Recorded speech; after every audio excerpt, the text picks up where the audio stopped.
అవినీతి అన్యాయం జరిగింది కాబట్టి ఆయనకు ప్రొటెక్షన్ ఇవ్వలేదు సరికదా, ఆయన్ని కాపాడలేదు సరికదా, ఆయన్ని ఒక త్రాగుబోతుగా ఆర్టికల్ 21 వయలేషన్ చేస్తూ ఆయన చనిపోయాడని తాగేశాడు. తాగినప్పుడు మీ పోలీసు 3 గంటలు ఇక్కడ ఏం చేశాడు? ఆయన ఎందుకు అరెస్ట్ చేయలేదు? ఆయనకి ఎందుకు నోటీస్ ఇవ్వలేదు? ఆయన వెహికల్ ఎందుకు సీజ్ చేయలేదు? 3 గంటలు మీ సబ్ ఇన్స్పెక్టర్ మాట్లాడాడు కదా విజయవాడలో, దానికి జవాబు లేదు. అది వయలేషన్ కాదా?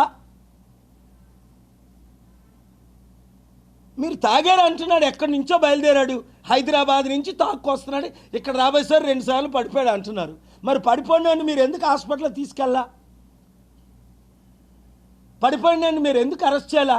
పడిపోయినాన్ని మీరు ఎందుకు ట్రీట్మెంట్ ఇవ్వాలా? పడిపోయినాడు వెహికల్ ఎందుకు ఆపలేదు? ఇలాంటి ప్రశ్నలు నేను 22 ప్రశ్నలు అడిగాను, ఒకదానికైనా జవాబు చెప్పారా? కనుక మీడియా మిత్రులారా, దైవజనులారా, పబ్లిక్ ఇన్ కామన్ సత్యం బయటికి వస్తుంది అని నాకు నమ్మకం ఉంది. వివేకానంద రెడ్డి కేసులో తారుమారు చేసేసి 6 సంవత్సరాలు అయింది. ఈయన అప్పుడే చెప్పాను మీకు ఇదే రూమ్లో, వాళ్ళ ఇద్దరిలో ఎవరు గెలిచినా వివేకానంద రెడ్డికి న్యాయం జరగదు, ఆయన కుటుంబానికి న్యాయం జరగదు. ఆయన చేశాడని ఈయన అంటాడు, ఈయన చేశాడని ఆయన అంటాడు. ఎవరు చేశారు? ఇంట్లో దారుణంగా హత్య చేసేస్తే ఈ రోజుకి ఎవరు చేశారని సిబిఐ కూడా ఫెయిల్ అయింది.